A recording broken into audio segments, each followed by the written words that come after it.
Demikian, silakan Ustaz. Bismillahirrahmanirrahim. Assalamualaikum warahmatullahi wabarakatuh. Alhamdulillahirabbil alamin. Wa bihi nasta'in ala umuri dunya waddin. Wassalatu wassalamu ala sayyidina wa habibina wa syafi'ina wa qurrati a'yunina maulana Muhammadin sallallahu alaihi wa ala alihi wa ashabihi wa atba'ihi alladhina amanu wa lam yalbisu imanahum bidzulmin ulaika lahumul amnu wa hum muhtadun. Amma ba'du. Allahumma inna nas'aluka hubbak wa hubba man ahabbak wa hubba amalin yuqarribuna ila hubbika ya rabbal alamin. Alhamdulillah, kita panjatkan puja dan puji syukur kepada Allah Subhanahu wa taala yang telah memberikan kita nikmat yang luar biasa. Allah tidak memberikan semua yang kita inginkan, tapi Allah memberikan semua yang kita butuhkan. Karena kita selalu amnesia dengan nikmat-nikmat Allah yang Allah berikan kepada kita. Sebagai seorang mukmin, Allah memberikan dua pilihan kepada kita, tidak ada pilihan ketiga.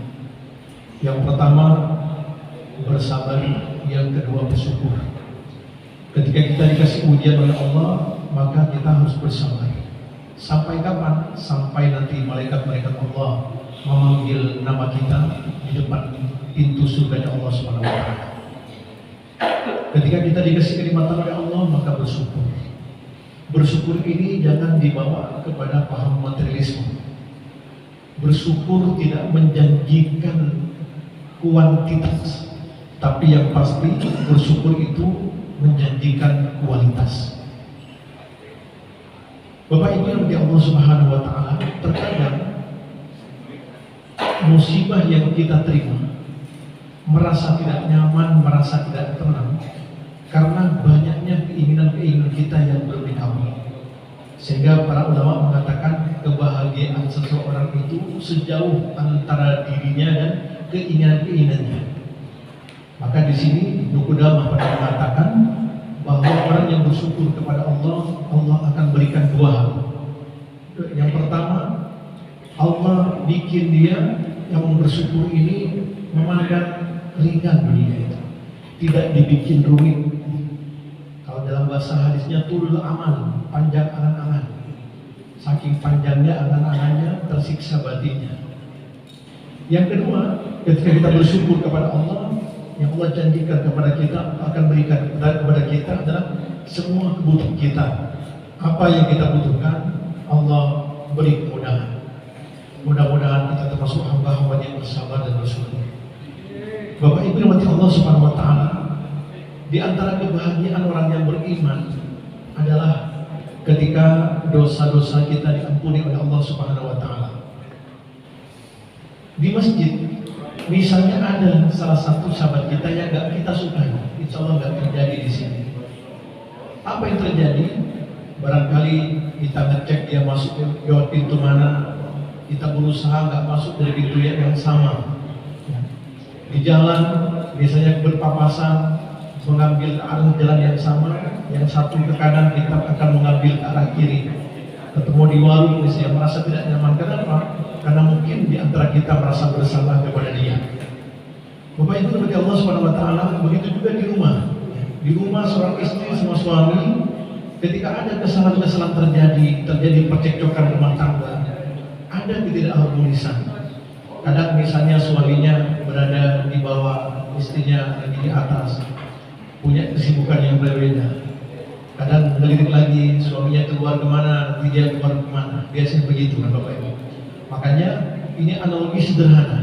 Kalau seandainya kita banyak melakukan kemaksiatan dan dosa-dosa, berarti kita sedang bersalah kepada Allah.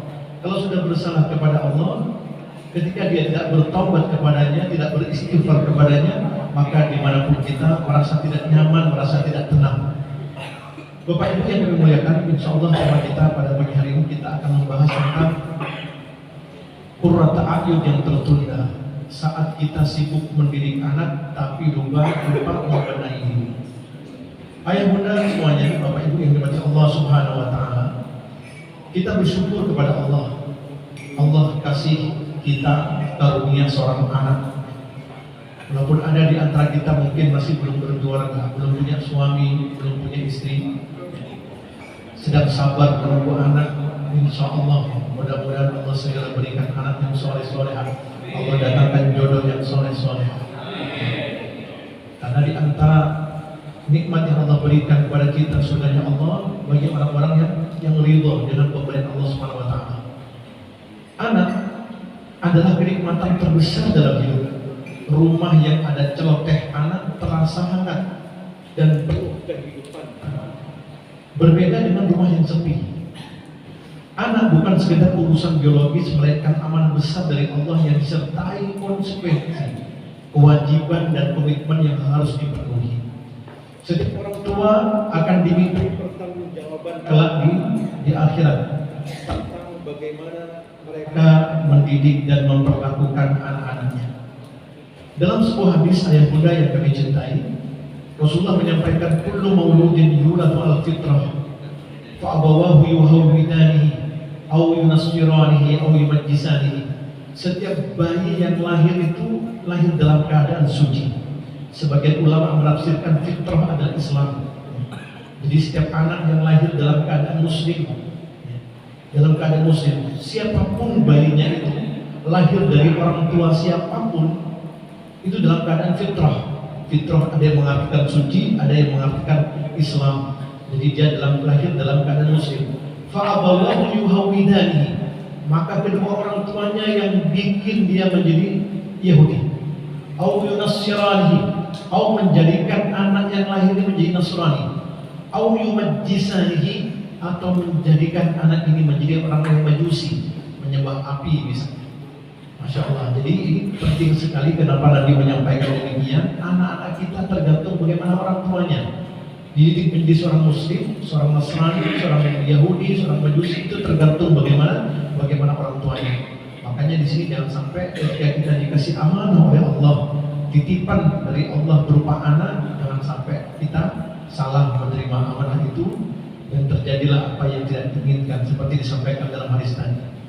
Bapak Ibu bagi Allah Subhanahu wa taala, orang tua yang baik bukan yang sempurna. Kita, saya yakin di sini sudah ada yang menjadi kakek, ada yang menjadi kakek. Dulu barangkali ketika punya anak, atau sekarang yang kita masih punya anak, kita ini bukan orang yang sempurna. Kita bukan orang tua yang sempurna. Orang tua yang baik bukanlah yang tidak pernah salah, bukanlah orang yang tidak pernah salah, melainkan yang menyadari kekurangannya, terus belajar dan mau mengevaluasi diri. Jadi yang benar itu Pak, Bapak Ibu yang dimuliakan, makanya ada seorang guru yang mengatakan kasihan sekali seorang anak ketika dia memiliki orang tua, namun orang tuanya nggak pernah mau mengevaluasi diri ketika berbuat salah. Jadi di sini kita nggak ada yang sempurna, pastinya kita melakukan kesalahan, dan yang terbaik dari kita ketika kita melakukan kesalahan adalah mengevaluasi diri kita. Selanjutnya, orang tua yang baik berani mengakui kesalahan dan meminta maaf kepada anak. Sikap defensif justru akan menjauhkan hati anak. Dengan meminta maaf, anak belajar bahwa kesalahan bukanlah aib, melainkan bagian dari proses menjadi manusia yang lebih baik. Di sini yang nggak kalah penting Bapak Ibu yang kami muliakan. Kami juga sering konsul dengan psikolog, dengan teman-teman yang di bimbingan konseling pendidikan Islam. Orang tua itu harus hadir. Hadirnya itu bukan hanya sekedar badannya berada di rumah. Punten, bapaknya hanya sibuk di kamar main HP, ibunya juga demikian. Gak pernah ada waktu dalam sehari misalnya untuk main bersama anak, ngajak ngobrol mereka. Orang tuanya sibuk saja. Jadi bukan hanya sekedar hadir badan, tapi hati dan emosional juga harus hadir bersama mereka. Konsep kunci sukses durhaka berawal dari orang tua. Kadang kita sering mengatakan anaknya durhaka, kamu jangan marah saja, jangan begitu, kamu durhaka sama orang tua. Padahal di sini Bapak Ibu yang kami muliakan, konsep kuncinya apa?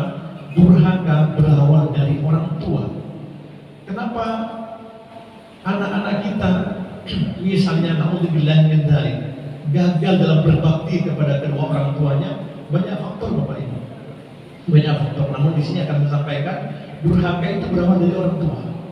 Pada suatu hari, ada seorang laki-laki menyeret anaknya ke hadapan Umar bin Khattab radhiyallahu anhu. Si bapak ini mengatakan, wahai Amirul Mukminin Umar bin Khattab, ini anak saya durhaka kepada saya. Masya Allah, ya. Marah Umar bin Khattab. Durhaka orang tua tidak selalu dalam bentuk fisik. Disebutkan oleh beliau, terkadang anak durhaka kepada orang tuanya karena orang tuanya lebih dulu durhaka kepada anaknya. Emang ada orang durhaka kepada anak? Ada. Nanti kita sampaikan. Durhaka orang tua tidak selalu dalam bentuk fisik, bisa juga berupa kelalaian. Bisa juga berupa kelalaian memenuhi hak anak atas dosa-dosa yang berdampak kepada anak. Sebelum menuduh anak durhaka, setiap orang tua wajib introspeksi. Sudahkah aku memenuhi hak-hak anak? Di sini teman-teman, Bapak Ibu yang kami muliakan, saya kisahkan ada seorang bapak yang menyeret anaknya ke depan Umar bin Khattab radhiyallahu anhu. Beliau berkata kepada Umar, wahai Umar, anak ini durhaka kepadaku. Anak saya durhaka kepada saya, wahai Umar. Umar yang terkenal dengan tegasnya langsung marah besar Bapak Ibu. Marah besar dan menghardik anak tersebut dengan keras. Namun anak itu diam membatu, tidak membantah, tidak menangis dan tidak memotong pembicaraan, menunjukkan kesabaran yang luar biasa. Setelah Umar selesai marah-marah, anak itu bertanya dengan tenang kepada Umar bin Khattab radhiyallahu anhu. Apa kata anak ini Bapak Ibu? Wahai Umar, apakah seorang anak memiliki hak atas orang tuanya? Atau hanya orang tua yang punya hak atas anak? Selama ini yang kita kenal bahwa orang tua punya hak atas anak, tapi kita nggak mengenal hak anak atas orang tua. Umar bin Khattab menjawab, yang paling paham tentang sunnah, langsung menjawab tanpa ragu, iya, bala, kata Umar, seorang anak punya hak atas orang tuanya. Apa hak anak menurut Umar bin Khattab radhiyallahu anhu? Beliau yang paham betul dengan sunnah, beliau menyampaikan tiga hal.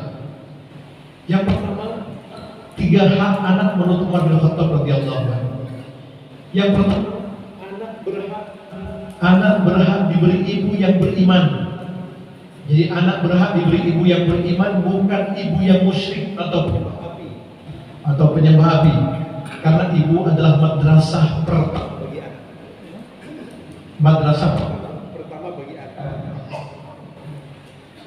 Yang kedua, anak berhak diberi nama yang mengandung doa, bukan nama sembarangan atau memalukan, karena nama adalah doa yang menyertai seumur hidup. Itu yang kedua. Ini hak anak. Yang ketiga apa?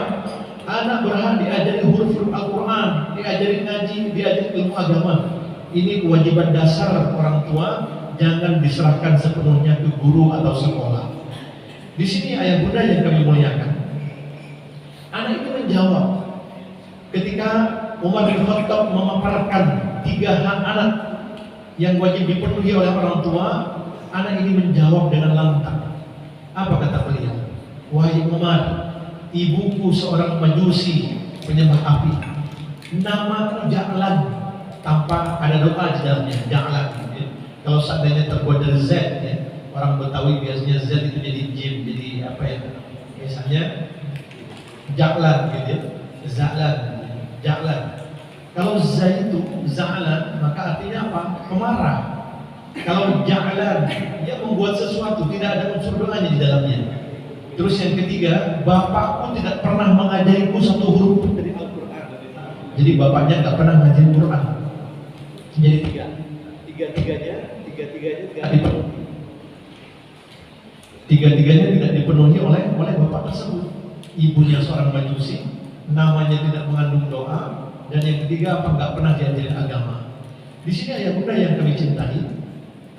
Yang kedua, titik penting saya di sini tentang nama. Banyak nama-nama yang diberikan kepada anak-anak kita, kadang hanya sekedar bagus tapi nggak ada unsur doa. Kalau kita melihat dalam hadis Nabi bahwa nama yang dicintai oleh Nabi, oleh Allah adalah Abdullah dan Abdurrahman. Nama yang dibenci oleh Allah harap sama murrah. Harap artinya perang, murrah artinya pahit, kan begitu. Di sini coba ada sebuah kisah atau contoh daripada para sahabat Bapak Ibu yang kami muliakan. Ada salah satu sahabat yang sudah mendapatkan kabar gembira dari Nabi bahwa beliau di surga Allah, namanya Zubair bin Awwam. Kita kenal ada Al-Asr Al-Mubasysyirun bil Jannah. Ada 10 orang yang saat itu diberi kabar gembira oleh Nabi, mereka akan berada di surga Allah Subhanahu wa taala.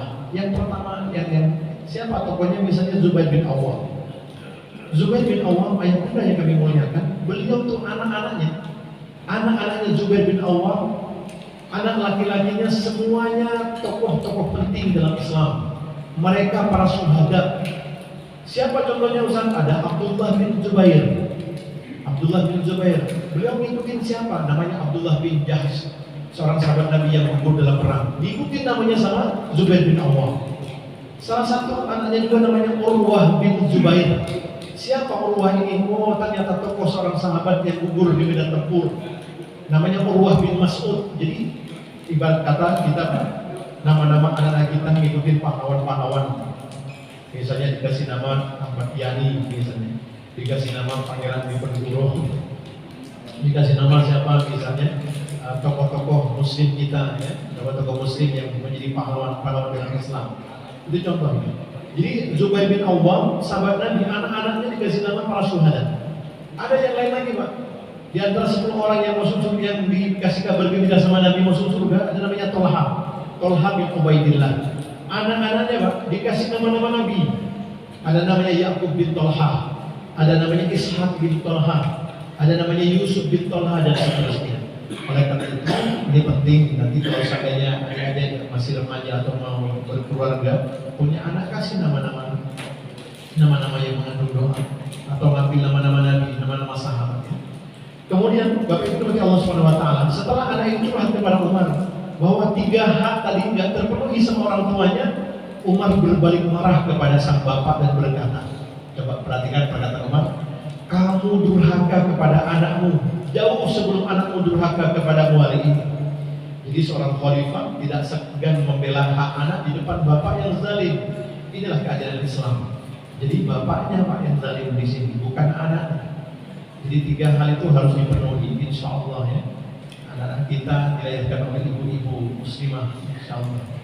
Kemudian nama-nama anaknya nama-nama bagus dan mengandung doa, dan kita juga mengajarkan Quran kepada anak kita. Walaupun Ustaz sangat bisa baca, tapi anak saya tarbi di Masjid Al-Istiqomah untuk belajar Quran, nggak masalah yang penting diajarkan Al-Quran. Selanjutnya Bapak Ibu, anak kita tidak perlu minta dilahirkan. Anak kita nggak pernah minta dilahirkan. Jadi anak tidak pernah meminta untuk dilahirkan. Kitalah yang berdoa dan memohon kepada Allah agar dikaruniai keturunan. Jadi jangan pernah mengungkit-ungkit pengorbanan. Seperti contohnya misalnya seorang ibu sakit melahirkan kamu, atau bapaknya bilang, bapak kerja keras untuk kamu, untuk nyekolahin kamu, untuk muliahin kamu. Itu semua adalah kewajiban orang tua, bukan jasa. Ya. Itu kewajiban orang tua, bukan jasa. Kadang begini Bapak Ibu, ketika kita marah sama anak-anak, kemudian kita mengungkit kebaikan-kebaikan yang kita lakukan, justru malah membuat hati mereka sakit. Kalau mereka boleh ngomong, ya saya minta dilahirkan. Kadang ada seorang ibu, mungkin seorang bapak mengatakan, nyesel ngelahirin kamu, gitu misalnya. Saking marahnya ke anaknya. Ada Pak yang ngomong begitu Pak. Bilang nyesel ngelahirin kamu, coba. Kalau boleh menjawab, anaknya akan berkata, emang saya minta dilahirkan? Coba mau jawab apa kita? Bapak Ibu mati Allah Subhanahu wa taala, di sini penting karena kita dikasih amanah oleh Allah, kita minta sama Allah dalam sujud pandang kita bersama istri kita, mengangkat tangan, ya Allah berikan keturunan yang saleh-saleh. Ketika Allah kasih itu keturunan, maka jaga dengan baik, didik dengan baik.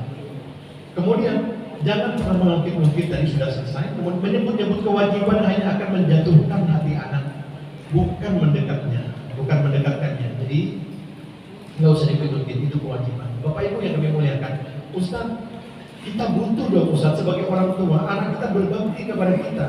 Ya. Kita butuh seorang anak yang berbakti kepada kita, punten adik-adik yang hadir di sini, ya. Bukan kami orang tua yang gila hormat, bukan kami orang tua yang gila pengen dihormati, pengen anak dan semuanya anak-anak kita berbakti kepada kita. Bukan itu Bapak Ibu yang dimuliakan. Apa yang kita pahami, kita sampaikan begini kepada anak-anak kita. Bapak ngomong seperti ini bukan minta dihormati sama kamu, tapi yang Bapak tahu, punten, kebahagiaan seorang anak di dunia dan di akhirat itu tergantung bagaimana dia berbakti kepada orang tuanya. Itu bukan karena Bapak ingin dihormatin, bukan gila hormat, bukan, tapi keselamatan kamu dunia dan akhirat kamu itu kata Nabi. Kata Allah juga di Quran, itu tergantung bagaimana berbaktinya kamu kepada kedua orang tua kamu. Makanya terlebih kepada ibu.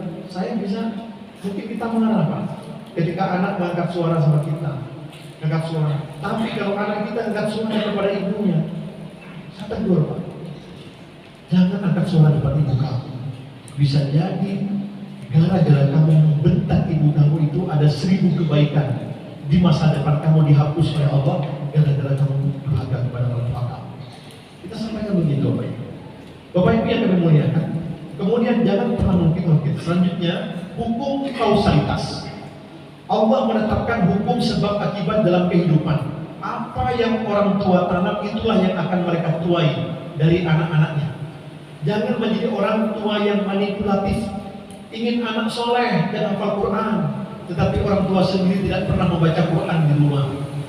Ingin punya anak yang rajin datang ke masjid, tapi orang tua nggak pernah datang ke masjid. Ingin punya anak soleh, di waktunya pengen di masjid terus, tapi kita orang tua nggak pernah datang ke masjid.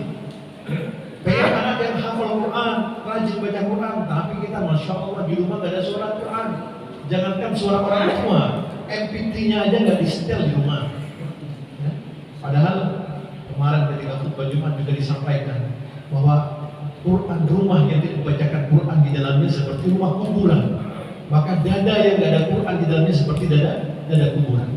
Kemudian jika anak jalan ke masjid wajar karena mungkin bapaknya tidak pernah mengajak dan mencontohkan. Di sini ada hukum kausalitas Bapak. Selanjutnya, bagaimana orang tua durhaka kepada anak. Ustaz, orang tua yang durhaka kepada anaknya yang kayak apa? Orang tua yang durhaka kepada anak pertama, ayah bunda yang dimuliakan, orang tua yang terus-menerus berbuat dosa dan tidak pernah mengerem dirinya sendiri agar berhenti dari kemaksiatan setelah menjadi orang tua. Jadi ketika kita melakukan dosa-dosa, sejatinya kita apa? Sedang masuk pada apa kriteria orang tua yang durhaka kepada anak. Dalam dunia medis, punten ya bunda, di sini mungkin ada yang di dunia medis, dokter, perawat, bidan mungkin disebutkan kan begini Bapak Ibu. Dalam dunia medis, penyakit fisik seperti diabetes, kanker, dalam beberapa kasus Pak, walaupun nggak semuanya, dalam beberapa kasus bisa diturunkan ke anak secara genetik Pak.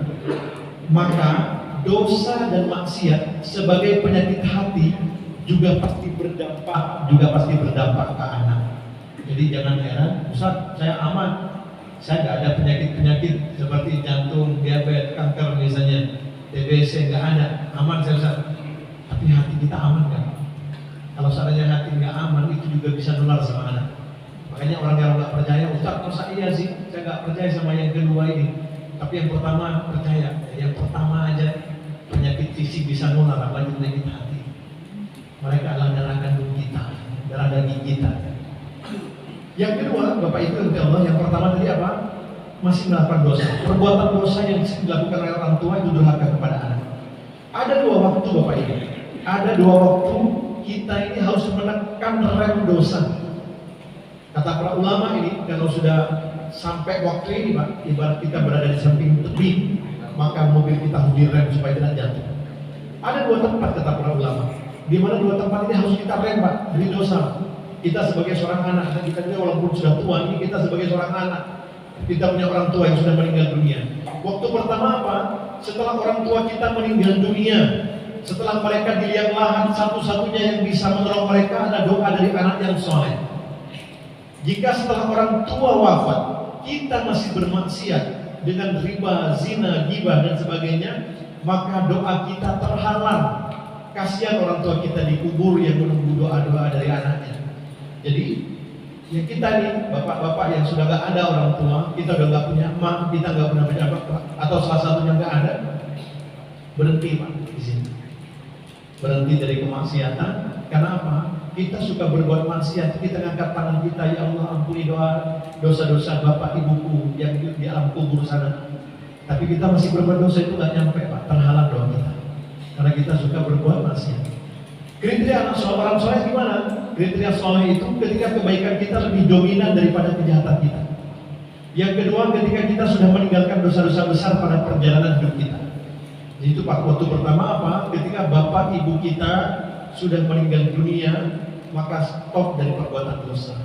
Ustaz, saat ini misalnya dikasih kemudahan oleh Allah, jarang sholat, ya, puasanya nggak akan dilakukan, tapi kok dimudahkan sama Allah. Jangan, hati-hati. Bisa jadi itu istidraj dari Allah Subhanahu Wa Taala. Atau selama ini, kenapa Allah kasih kemudahan kepada kita, padahal ibadah kita biasa-biasa saja, mungkin masih punya orang tua yang masih hidup di rumah, yang setiap malam Masya Allah memanjatkan doa-doanya kepada Allah untuk kesuksesan anak-anaknya. Tapi kalau mereka udah nggak ada, hati-hati Pak. Ibarat tali kita udah terputus tuh. Mustajab doanya, orang tua kita udah nggak ada, hati-hati Pak.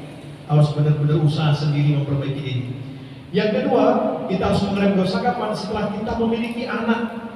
Punya anak adalah rem darurat untuk berhenti dari maksiat. Jika setelah punya anak kita masih terus berbuat maksiat, maka anak akan belajar durhaka dari perilaku kita. Kalaupun tergelincir lagi, jangan tinggalkan pintu taubat.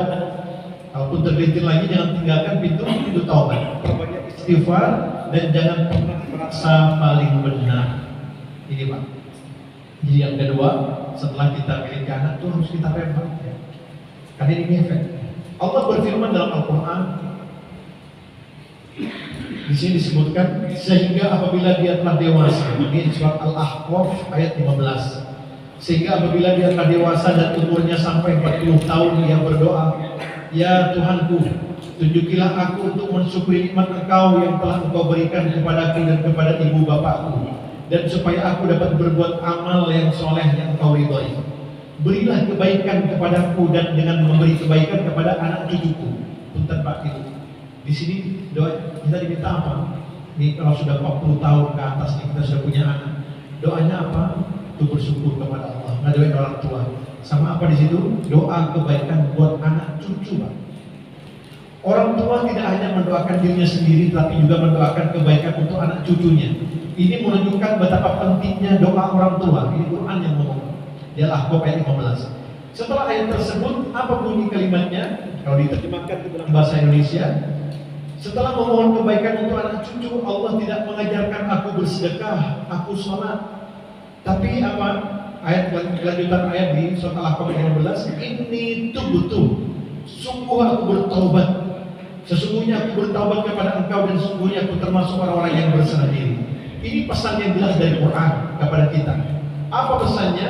Dosa orang tua adalah penghalang terbesar turunnya kebaikan kepada anak. Maka taubat adalah harga mati bagi setiap orang tua. Di taubat itu harga mati bagi orang tua. Orang tua yang tidak bertobat dari dosanya, dia telah melakukan kedurhakaan kepada anak sebelum orang tuanya nanti mendapati anak itu durhaka dan itu menjadi bom waktu. Apa di antaranya dosa-dosa yang mengerikan sekali kalau kita lakukan Pak? Az-zina. Zina Pak. Zina disebutkan oleh Al-Imam Syafi'i, az-zina dainun wa yakbihi fi ahlihi. Zina itu hutang dan cara membayar hutang itu melalui anak keturunannya. Ini Imam Syafi'i. Na'udzubillah. Kalau seandainya pernah melakukan perbuatan zina, menzinahi, ya, berzina, kalau seandainya tidak bertaubat kepada Allah, apa kata Imam Syafi'i? Az-zina dainun wa yakbihi fi ahlihi. Zina itu hutang dan cara membayar hutang itu melalui anak keturunannya. Ngeri Pak. Idza zana al-'abdu kata Nabi, idza zana al-'abdu, jika ada seorang hamba Allah yang berzina, in khana minhul iman, maka imannya terlepas dari dirinya, kama yahla'ur rajulu thawbahu min ra'sihi, seperti seorang laki-laki yang melepaskan pakaiannya di kepalanya. punten kita pakai kaos nyampe ke rumah, kita angkat. Maka ini kata Nabi, orang yang berzina itu melepas keimanannya seperti seorang laki-laki yang melepas pakaiannya. Ayyuma imra'atin, setiap perempuan, siapapun perempuan, ya, fatahat thawbaha fi baiti ghairi zawjiha, seorang perempuan yang melepaskan pakaiannya di rumah selain pakaian selain di rumah suaminya, maksudnya apa Pak? Dia berzina Pak. Biasanya Ustaz, maksudnya melepas pakaian di rumah orang tuanya nggak apa-apa. Melepas pakaian dalam artian berzina, maka dia sudah memutus hubungan antara dia dengan Allah Subhanahu Wa Taala. Masya Allah. Nanti di hari kiamat orang-orang berzina ini Bapak Ibu, itu mereka menunduk malu kepada Allah sampai kulit dan daging daripada mukanya rontok itu, saking malunya kepada Allah. Dulu ketika dunia merasa nggak dilihat sama Allah, dia sembunyi-sembunyi di semak-semak, sembunyi di hotel, sembunyi dimanapun itu, tapi nggak sadar bahwa dia sedang dipantau oleh Allah Subhanahu Wa Taala. Jadi zina di sini hutang. Ya, kalau kita nggak bertobat, hati-hati. Ada sebuah kisah nyata, seorang bapak yang dulu pernah menyium, jadi ada mencium pipi kanan seorang wanita. Kisahnya begini Pak, ini kisahnya cukup agak panjang itu. Seorang bapak berkata kepada pembantunya, wahai pembantuku, tolong temenin putri saya nanti ya. Ketika si bapak ini mendengar perkataan Imam Syafi'i bahwa zina itu adalah hutang, dia pengen ngejajalin Pak, benar gak? Anak perempuannya nggak pernah keluar ya, dijaga sama dia. Kemudian suatu hari, entah dia bertobat atau tidak, sepertinya di sini masih belum. Mungkin dia penasaran sama perkataan Imam Syafi'i. Kemudian dia bilang kepada putrinya, wahai putriku, nanti kamu keliling kampung ya, keliling kampung. Wah senang banget, makasih Abi, Masya Allah ya. Dan jarang keluar, makasih udah dikasih keluar. Kemudian pesan si orang tua ini kepada pembantunya apa? Tolong jaga anak saya. Apapun yang terjadi sama dia, biarkan saja, kecuali mengancam nyawanya. Baik Tuhan. Dikerjain jalan Pak di kampung, Masya Allah, banyak anak-anak muda yang tertawan dengan kecantikan putri ini. Masya Allah. Kemudian ketika mau sampai ke rumahnya, tiba-tiba ada seorang pemuda lari dan menabrak si anak perempuan ini.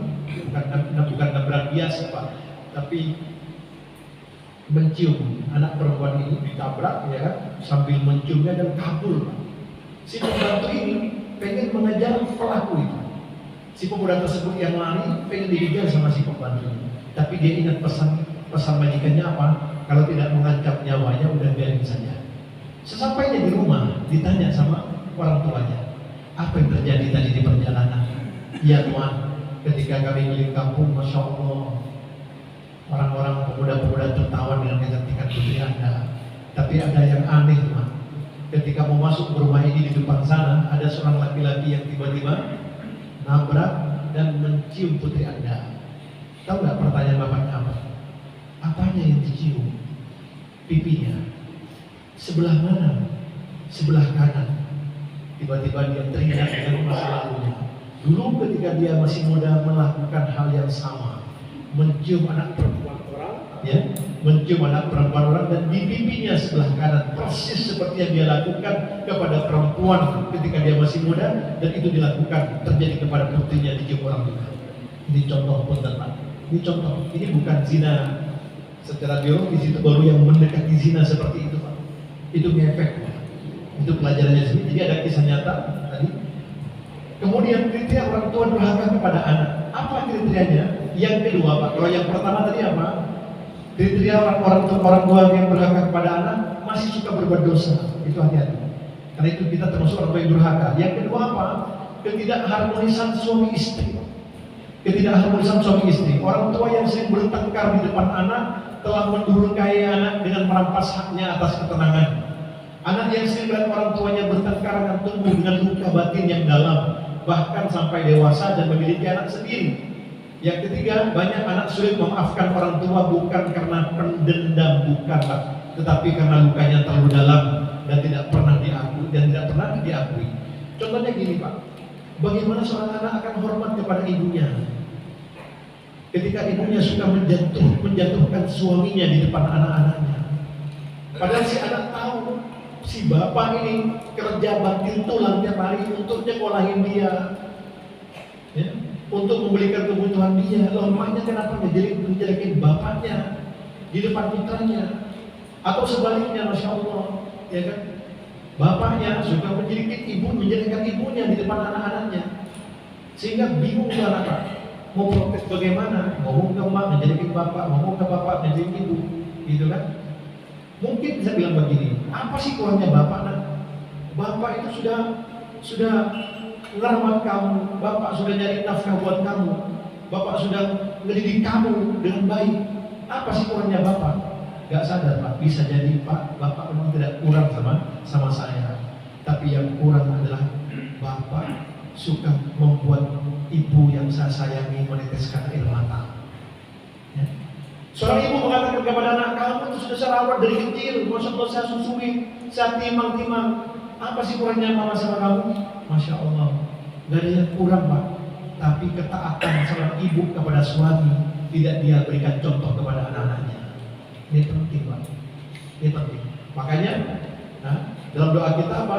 Rabbana hab lana min azwajina wa dzurriyyatina qurrata a'yun. Kita masuk ke judul tadi. Rabbana hab lana min azwajina wa dzurriyyatina qurrata a'yun. Al-Furqan ayat 374. Insyaallah kita semuanya hafal pak. Hafal doa ini ya. Rabbana hab lana min azwajina wa dzurriyyatina qurrata a'yun.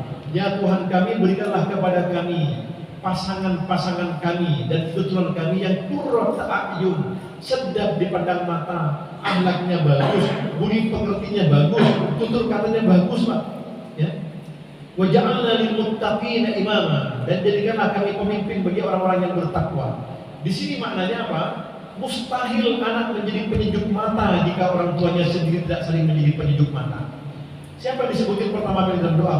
Rabbana hab lana min azwajina. Dzurriyyah itu baru setelah azwajina. Maksudnya apa? Kalau pengen punya anak yang qurrata a'yun, carilah pasangan yang qurrata a'yun. Kalau seandainya Ustaz, kami sudah menikah, bagaimana caranya supaya punya anak qurrata a'yun? Seorang suami, seorang istri harus menjadi qurrata a'yun bagi pasangannya.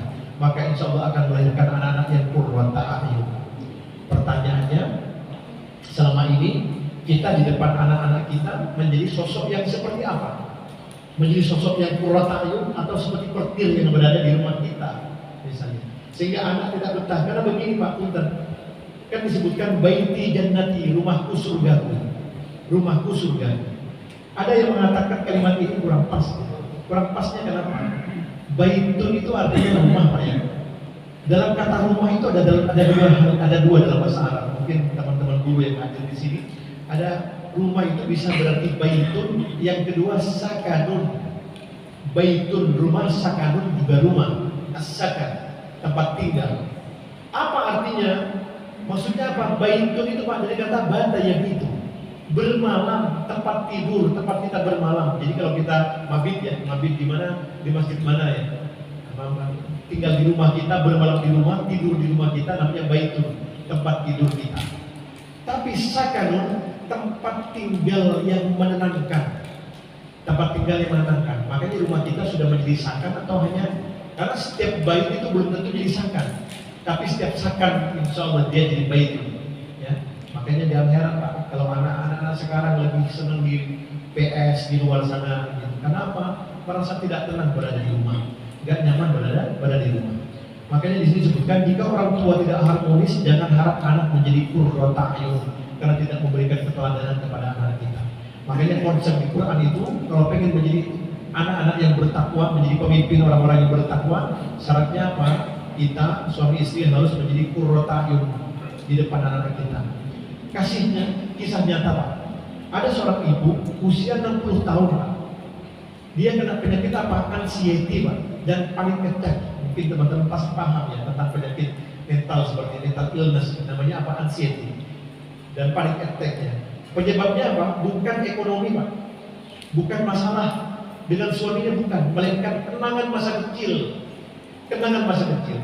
Orang tuanya dulu tidak pernah bertengkar hebat pak, nggak pernah ribut ya, tetapi juga tidak pernah hangat.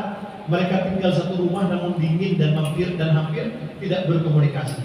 Jadi kata beliau pak, yang udah 60 tahun dia datang bersama suaminya ke seorang ustaz, Dia cerita, saya boleh curhat ya Pak Ustaz, boleh silakan Ibu. Dia noleh ke suaminya, dari mana ya Pak saya harus ngomong gini?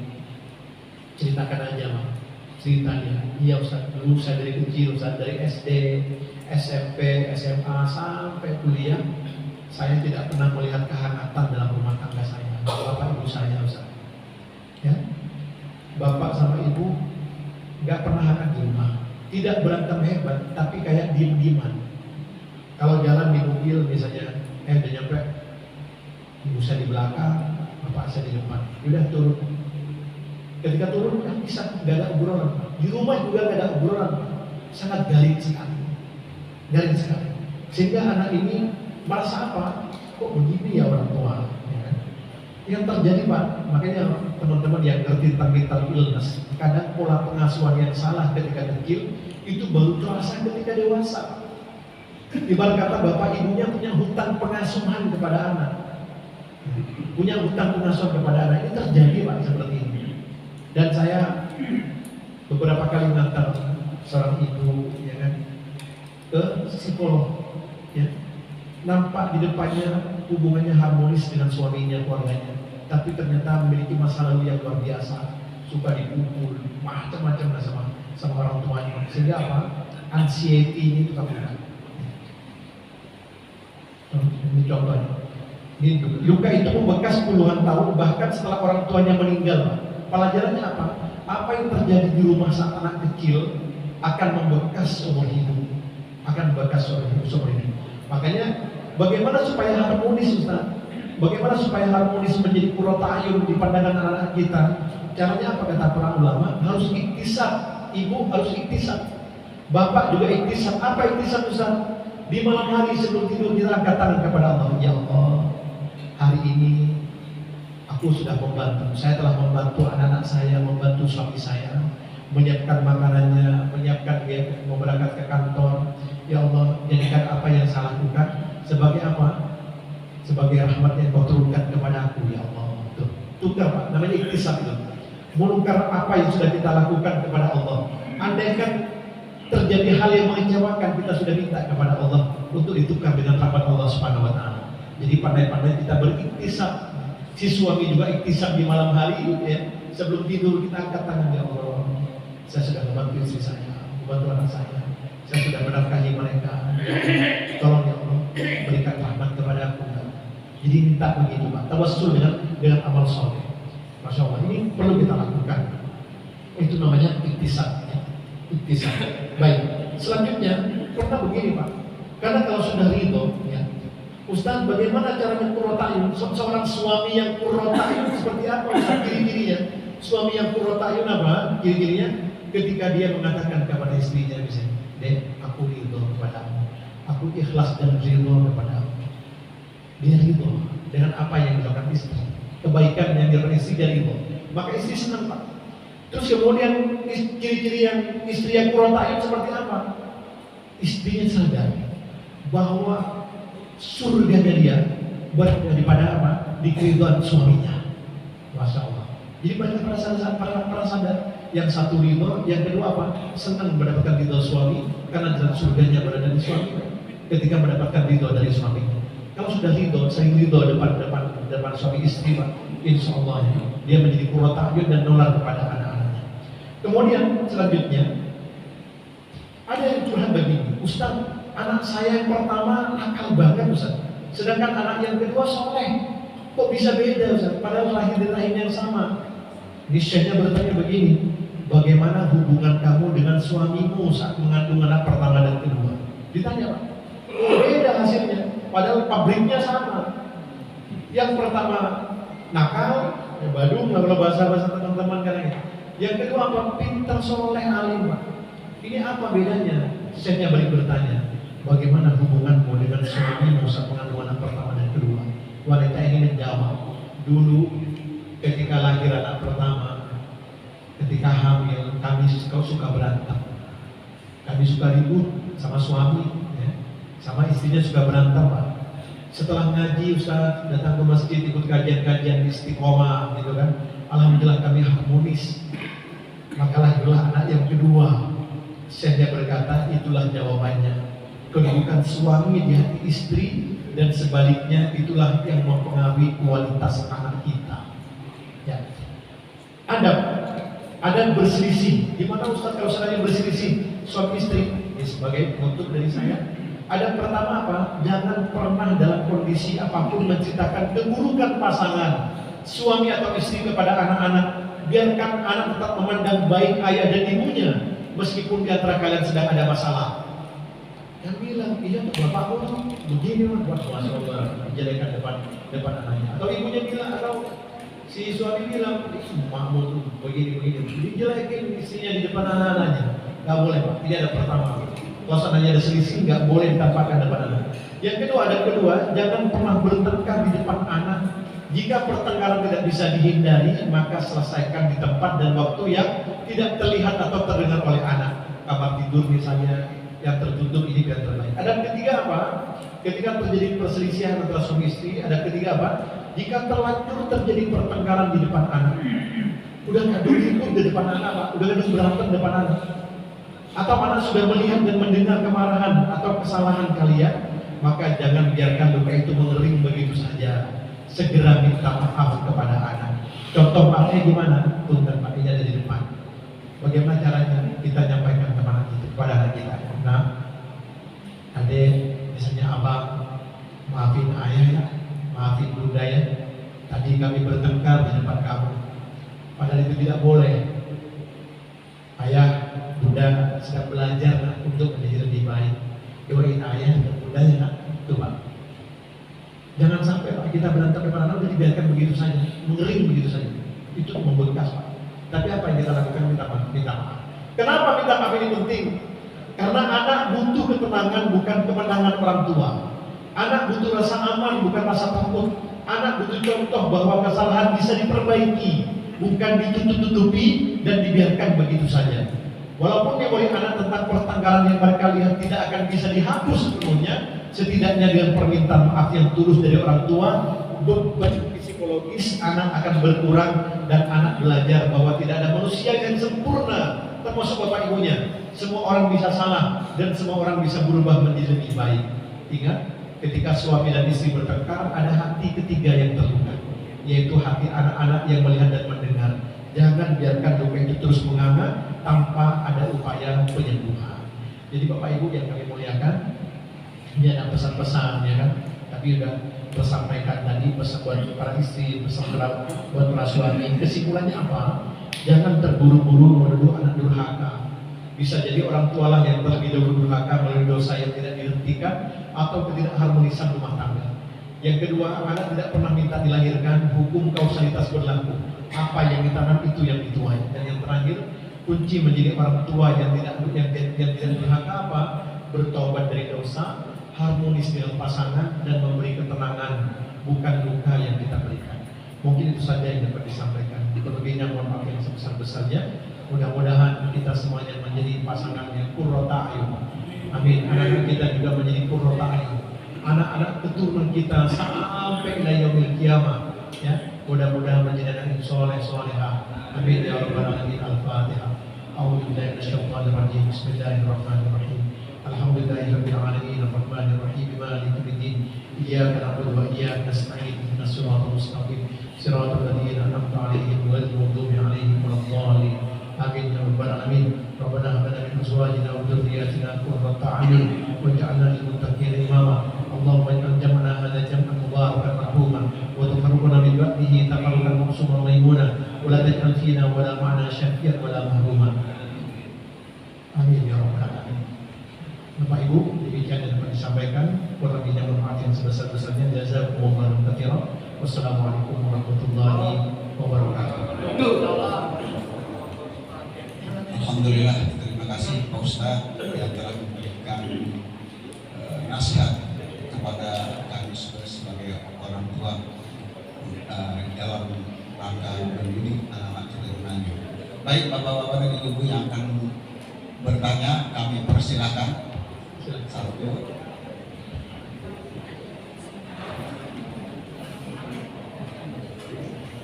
Sambil diminum kopinya. Assalamualaikum warahmatullahi wabarakatuh.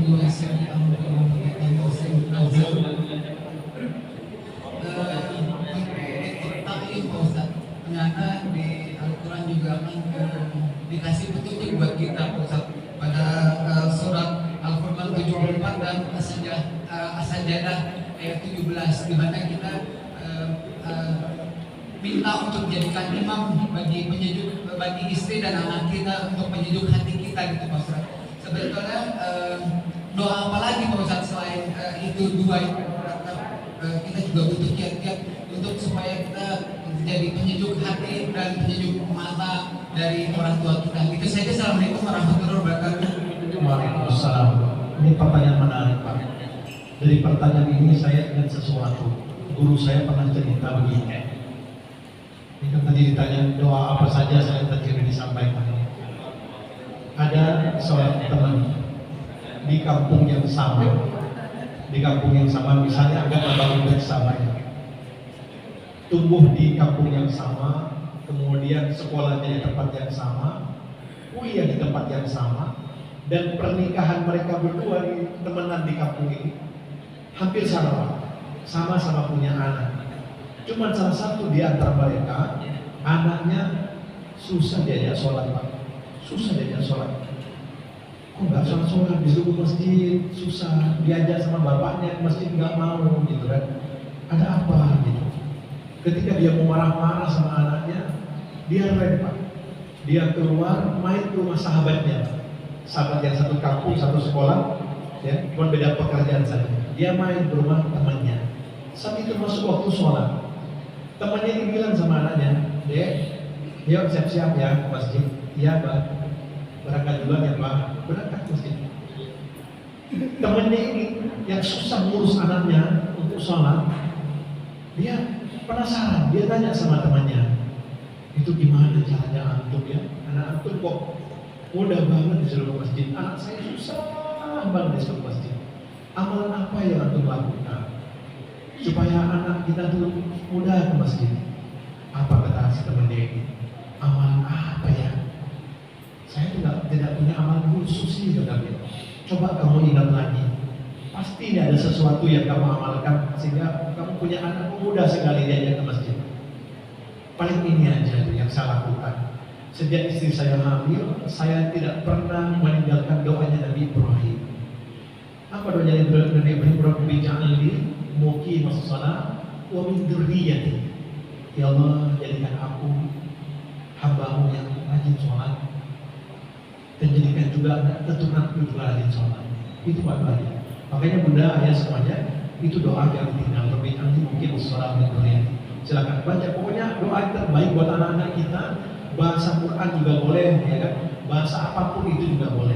Kapan Ustaz waktu menasihati yang paling tepat dalam Islam? Kita ngobrol sama anak. Saya baca buku namanya Prophetic Parenting ala Nabi. Ya. Judul aslinya itu Manhaj Tarbawi, cara mendidik anak yang diajarkan Nabi Muhammad SAW. Dan para nabi sebelumnya disimpulkan di situ, kisahnya juga ada. Karena begini Pak, jangankan kita, rumah tangga kita, para nabi saja Pak, perjalanan rumah tangganya itu tidak semuanya mulus gitu Pak. Ada Nabi Nuh yang istrinya durhaka, ada Nabi Nuh yang anaknya durhaka sekarang, ada Nabi Nuh yang istrinya durhaka. Ini mengajarkan kepada kita bahwa para nabi aja punya masalah dalam keluarganya. Gak berjalan 100% full, ya kan? Gak ada masalah rumah tangga, tidak Pak. Apalagi level-level kita. Cuman orang tua yang terbaik apa? Mengevaluasi diri. Apa yang diajarkan di sini? Kalau kita pengen kasih nasihat kepada anak kita di 3 tempat kata pakar pendidikan anak. Yang pertama di kendaraan Pak. Di kendaraan ketika kita dalam perjalanan. Apa contohnya Ustaz? Contohnya biasanya kan kenapa Nabi Nuh mengatakan begini? Ya bunayya irkam ma'ana, wahai anakku, mendekat, ayo naik ke perahu ini, kata Nabi Nuh alaihissalam. Irkam ma'ana, maksudnya disuruh naik ke perahu. Itu contoh. Apa hikmah yang bisa diambil dari kalimat ya bunayya? Ya bunayya itu Pak artinya panggilan sayang. Kalau ya ibni, wahai anakku, tapi kalau ya bunayya, wahai anakku, sayangku, cintaku. Makanya apa yang diajarkan dari ayat ini Bapak Ibu?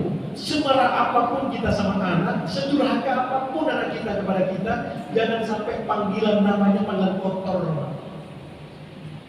Nabi Nuh aja yang anaknya Kan'an yang durhaka kepada Allah, tidak mengikuti dia. Panggilannya apa? Ya bunayya, irkam ma'ana, wahai anakku saya kusiri kamu. Ya. Kenapa di Quran tidak ada kalimat abi, yang ada kalimat abadi? Ya kan? Ya abadi fa'al tumar. Nabi Ibrahim, Nabi Ismail mengatakan ya abadi. Kemudian siapa lagi? Nabi Yusuf mengatakan ya abadi fa'al tumar. Misalnya Nabi Ismail. Kalau Nabi Yusuf alaihissalam juga mengatakan ya abadi inni ra'aitu ahad asyara kawkaban dan seterusnya. Apa sih makna abadi ini? Padahal itu panggilan bapak. Quran tidak menyebutkan ya abi, tapi ya abadi. Ada nggak rahasianya? Ada. Apa rahasianya? Abi itu panggilan dekat Pak. Di depan kita, oh ya abi, suka ketemu Pak. Sedangkan di Quran yang ngomong abadi siapa? Nabi Ismail, bapaknya Nabi. Kemudian siapa? Nabi Yusuf, Nabi Yakub, Nabi. Tugasnya Nabi apa? Berdakwah kemana-mana Pak. Jangan ketemu Pak. Makanya Quran mengatakan ya abadi. Namun perlu Bapak Ibu ketahui, kalimat ya abadi ini untuk orang tua yang jarang ketemu tapi menyisakan kerinduan dalam hati. Pertanyaannya, kalau kita keluar kota, anak senang atau enggak? Anak rindu atau enggak? Kalau seandainya kita keluar kota Pak, kemudian ditanya sama anak kita ke istri kita, Ma, papa mana sih? Kok lama banget sih? Kangen tahu sama papa tuh. Itu ya abadi namanya. Makanya kita jadi abadi kan. Kita tiap hari kerja, jam 7 kita berangkat kantor, pulang jam 6 sore, jam 5 sore. Jauhnya kita dari anak, bisikan jam itu, anak merindukan kita atau enggak? Di situ. Nah di sini disebutkan cara terbaik di antara memberikan nasihat kepada anak kita di atas kendaraan. Contohnya siapa? Nabi pernah nggak contohin? Pernah. Ibnu Abbas Pak waktu kecil dibonceng sama Nabi. Ya gula, anak kecil kata Nabi. Ini alimuka kalimah, ya kan? Saya ngajarin kamu beberapa hal. Mau nggak? Mau ya Rasulullah. Apa kata Nabi? Ini nasihat buat anak SD Pak. Omongan Nabi, bagaimana mereka para sahabat menjadi pemimpin luar biasa. Coba ingat nasihat Nabi apa? Ya bunayya, ya kan? Ini walimu kalimat. Ifabillah yahfadka. Anak kecil, jaga Allah, jaga agama Allah, maka Allah akan menjagamu. Ifadillah tajid tujah, jagalah Allah, maka kau akan menemukan Allah di hadapanmu. Idza sa'alta fas'alillah, jika kau pengen minta sesuatu, minta kepada Allah. Wa idza sta'anta fasta'in billah, kalau kamu minta pertolongan, mintalah pertolongan kepada Allah. Itu kata Nabi.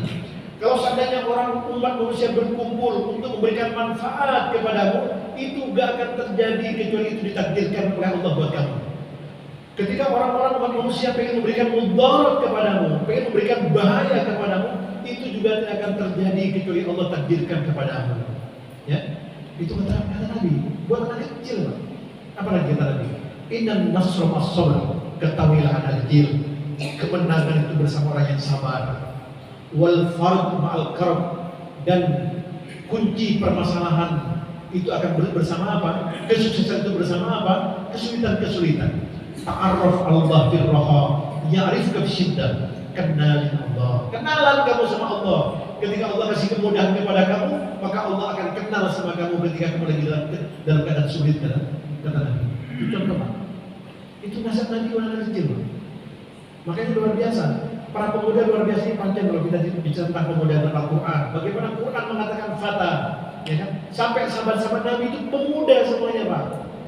Makanya tadi Ibnu Katsir menyebutkan ketika menafsirkan tentang ayat Al-Quran tentang innahum fityatun amanu bi rabbihim wa zidnahum huda di surat Al-Kahfi misalnya. Itu ditafsirkan sama Ibnu Katsir bahwa Masya Allah orang-orang Quraisy itu Pak yang masuk Islam, yang menerima dakwahnya Nabi, percaya kepada Allah dan Rasulnya, itu para pemuda paling banyak. Wa ma masyayikh Quraisy, sedangkan orang-orang tua orang-orang Quraisy itu mu'adzamuhum aw ammatun baqu ala dinihim, mayoritas mereka tetap di agama mereka dan tidak masuk Islam kecuali sedikit saja.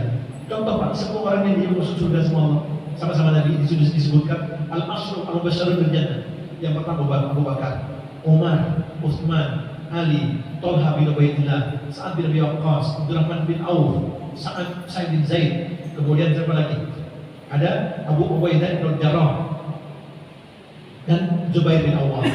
Itu nama-nama 10 orang yang ditempel di Masjid Nabawi itu, Pak. 10 orang ini dikasih kabar gembira sama Nabi. Tahu nggak Bapak Ibu? Fakta nyata Bapak Ibu. Fakta nyata bagaimana anak kita yang jadi pemuda sekarang itu, Masya Allah. Kita dididik betul. Mereka ini 10 orang, Pak. 10 orang ini. Yang di atas 30 hanya 3 orang, Pak. Siapa? Abu Bakar As-Siddiq masuk Islam ketika usia 37 tahun.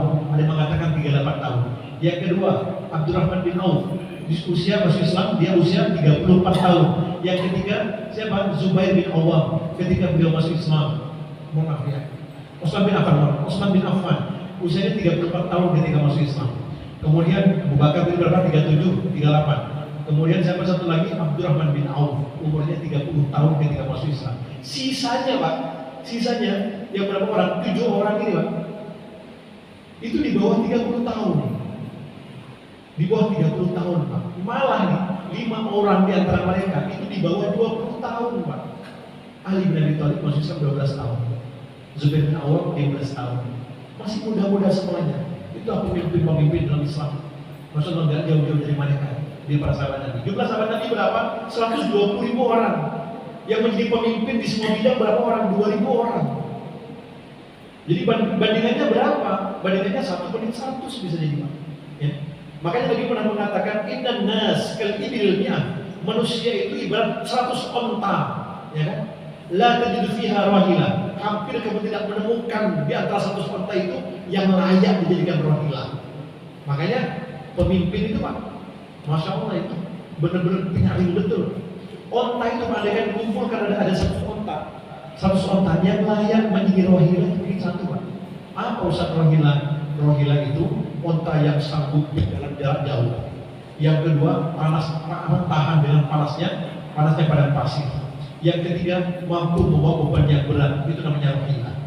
Makanya, Pak, kalau seandainya kita punya ini 400 orang, kalau dihitung 1/60, 1/100, mungkin 7 orang yang dibesarkan yang menjadi pemimpin luar biasa. Itu contoh. Jadi yang pertama apa? Ketika naik kendaraan. Yang kedua, kapan kita ngomong sama anak, nasihat bisa masuk ke anak. Contoh ketika makan, Pak. Ketika makan, contoh misalnya anak kita ini dicontohkan sebenarnya. Ketika mau makan, nggak makan di depannya, masuk lauknya kemana-mana. Apalagi kita bertamu ke rumah orang, kesana kemari, itu ditegur sama Nabi. Kalau makan, makan yang ada di depan kamu. Itu ada diajarkan Nabi ketika makan. Yang ketiga kapan? Kita ngomong sama anak kita, di antara nasihat terbaik kita apa? Ketika dia sakit. Ketika anak lagi sakit, itu di antara cara terbaik kita ngobrol sama anak, memberikan nasihat kepada mereka. Ini 3 contoh, Pak. Selain doa-doa tadi, Rabbana dan azwajina, kemudian Rabbi amni mungkin sholat, banyak doa-doa yang bisa dipanjatkan buat anak kita. Mungkin itu ya, Pak, yang bisa disampaikan. Terima kasih. Assalamualaikum warahmatullahi wabarakatuh. Waalaikumsalam. Pak Ustadz, saya menemukan banyak orang tua yang baik, bahkan Ustadz sekalipun. Tapi setelah saya mengetahui bahwa banyak anak-anak mereka itu bermasalah. Pertama ada yang masalah dengan judi online, ya, terus menyimpan video porno sampai ratusan. Ketiga, penyimpangan seksual. Ya, saya bingung ini mungkin pengaruh dari gadget. Terus menurut Ustadz gimana caranya ya? Karena gadget ini sudah nggak bisa dipisahkan dengan anak-anak. Saya ngajar SMP itu banyak anak-anak yang berkelakuannya itu karena gadget. Yang saya tanyakan, mungkin Ustadz punya solusi gimana caranya untuk supaya anak jauh dari perbuatan itu, sedangkan gadget itu di tangan mereka. Demikian. Wassalamualaikum warahmatullahi wabarakatuh. Waalaikumsalam warahmatullahi wabarakatuh. Masya Allah. Cina itu, ini ngomongin Cina, di negara Cina sana, sekolah-sekolah terbaik di Cina, mereka anak-anak itu dari pagi ketika mereka sekolah, HP udah ditabrak. Kapan mereka pulang? Pulangnya sore. Jadi dari pagi sampai sore itu nggak ketemu HP. Kemudian pulang pun di rumah, orang tuanya juga buat aturan. Ya. Kita di Indonesia sudah banyak sebenarnya menerapkan tidak boleh pegang gadget kecuali Sabtu Minggu. Ada yang begitu. Jadi untuk anak yang di pihak SD tidak boleh pegang gadget kecuali Sabtu Minggu. Itu pun barang ditempel. Andaikan sehari pegang gadget, batasi waktunya. Misalnya 30 menit. Sekarang sudah banyak aplikasi-aplikasi yang bisa dipantau sama kita. Anak kita lagi mengakses apa ini. Itu semua yang diakses, termasuk yang video-video pornografi dan sebagainya, itu bisa kedetek sama kita. Oh, anak kita lagi buka TikTok nih, anak kita lagi buka akun apa yang dibuka, itu ketahuan Pak. Kayak di cloning HP-nya tuh Pak. Itu ada aplikasinya. Itu contoh nih sebagai orang tua, andaikan pengen punya seperti itu boleh. Terus apa dasar kita buat anak kita? Perhatikan Pak. Ya. HP itu ada manfaatnya, tapi ada juga banyak juga mudaratnya. Karena iklan-iklan pornografi itu nggak kita undang, itu kayak jalan rumah, datang dan undang bertinggal diantar gitu. Datang aja, buka ini itu bikin penasaran, kebayang terus ada anak kecil yang megang. Kalau bapak-bapaknya kalau lagi sendiri juga pengen klik gitu, ini apa ini kok begini? Apalagi anak-anak, makanya di situ kita pertama kasih contoh dulu. Misalnya di rumah ada mintanya Pak dengan anak, quality time sama anak. Kalau kita sudah nggak pegang HP, jadi kita taruh, kita ngobrol sama anak, mereka nyaman. Iya, papa mama lagi nggak pegang gadget, ini lagi ngobrol gitu. Kita juga dengan keseringan juga di depan anak, 24 jam misalnya. Kita di rumah hanya berapa? Hanya 12 jam di rumah bersama jajan terus gitu. Nggak pernah melihat anak kita dan kita tuh nggak pegang jajan. Pokoknya jajan aja itu menjadi pemicu juga. Bagaimana kita kasih contoh sama anak kalau seandainya kita nggak bisa lepas dari itu. Makanya ada di antara kita yang Sabtu Minggu itu Pak, dimatiin tuh HP Pak. Paling pas jam-jam tertentu saja. Karena benar-benar pengen kualitas waktunya dipakai untuk keluarganya. Urusan kantor nanti dari Senin sampai hari Jumat. Tapi kalau untuk Sabtu Minggu itu waktunya keluarga. Ada sampai begitu Pak. Makanya kita jangan heran, telepon teman kita dari hari Sabtu, kok susah diangkatnya gitu. Ada yang sengaja Pak, keluar HP-nya ditinggal, nyala HP-nya, tapi nanti dibalas ketika dia keluar. Ada yang seperti itu Pak. Saking pengennya memberikan waktu terbaik mereka di Sabtu Minggu libur itu untuk anak-anak gadgetnya dibatasi. Ya. Terus yang kedua, ustadz-ustadz kita, ustadz-ustadz kita, dai-dai kita, saya harus bertanya juga, Ustadz, anak antum boleh nggak pegang gadget? Anak saya yang masih SD, nggak ada yang saya pegangin gadget. Saya akan kasih gadget ke anak saya, kasih pinjam gadget ke anak saya. Ketika sholatnya udah nggak usah disuruh, ketika anak sholatnya udah nggak usah disuruh, duhur langsung dia nggak nunggu deh sholat, dia sholat belum. Kalau masih begitu nggak layak nggak pakai. Tapi kalau sudah ada kesadaran dia mau sholat sendiri datang ke masjid, gitu kan? Kata beliau, kata ustadznya ini, ketika datang sendiri ke masjid, walaupun nggak ada masjid bisa di rumah, dia sholat nggak usah pakai suruh, dia sudah sholat, sudah mana? Kita kan dikasih, tapi itu pun di waktu Pak, jangan lama-lama. Dan biasanya aplikasinya ada aplikasi macam-macam, kan ketahuan Pak, ketahuan dari histori dan lain-lain. Mungkin itu Ustaznya. Pertama dari contoh dari kita sendiri, yang kedua keteladanan yang pertama, dan yang kedua kalau seandainya sudah kadung pegang HP, bisa dicadap sama kita sebagai orang tua, bisa kelacak, dan itu ada aplikasinya Pak, bisa di-download Pak, bisa download. Kemudian yang ketiga apa? Andaikan misalnya mau ngasih, pastikan anak itu sholat nggak usah disuruh-suruh Pak. Kalau sudah sama sholatnya dia angkat Pak, insya Allah mudah-mudahan dia punya benteng Pak, punya benteng. Nggak banyak Pak teman-teman kuliah begadang sampai jam 1, jam 2 hanya nonton drakor saja, misalnya drakor yang sekarang lagi musim ya gitu. Sholatnya ditinggal, terus sudah jam 1, jam 2 tidur Pak, itu subuhnya jam berapa Pak? Kalau jam 2 baru tidur atau jam 3 baru tidur, itu subuh jam berapa? Udah pasti bablas Pak. Makanya kata beliau ini Ustadz yang saya tanya gitu, saya akan kasih HP karena saya Ustaz, ketika sholatnya nggak pakai disuruh. Misalnya di situ, mungkin di situ Ustaz. Makasih. Monggo Ustaz itu.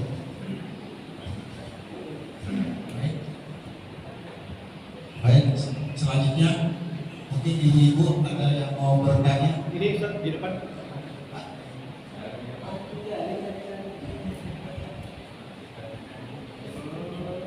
Kami yang dilewati Assalamualaikum warahmatullahi wabarakatuh. Waalaikumsalam warahmatullahi Terima wabarakatuh. kasih Ustaz.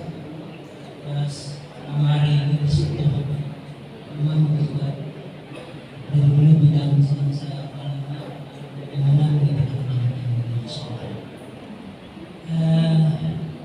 Saya memohon kepada Ustaz agar isi ceramah ini tidak masuk kuping kiri keluar kuping kanan.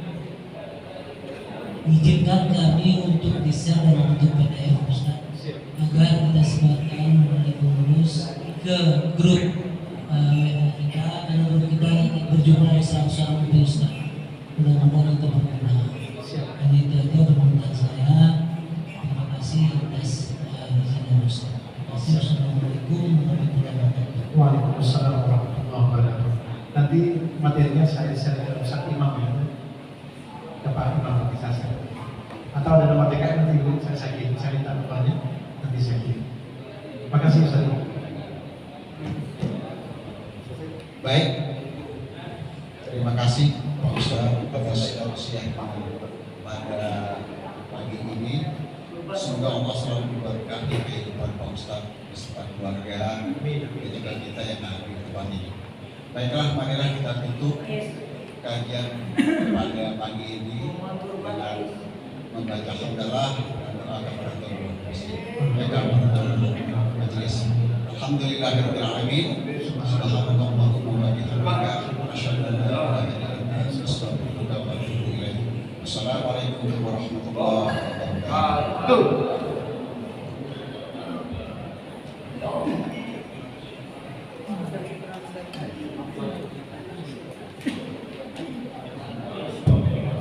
Untuk informasi besok subuh yang akan memberikan tausiah adalah Ustaz Kemal Aliyah Warman. Mudah-mudahan Bapak-bapak dan Ibu bisa hadir. Demikian, terima kasih.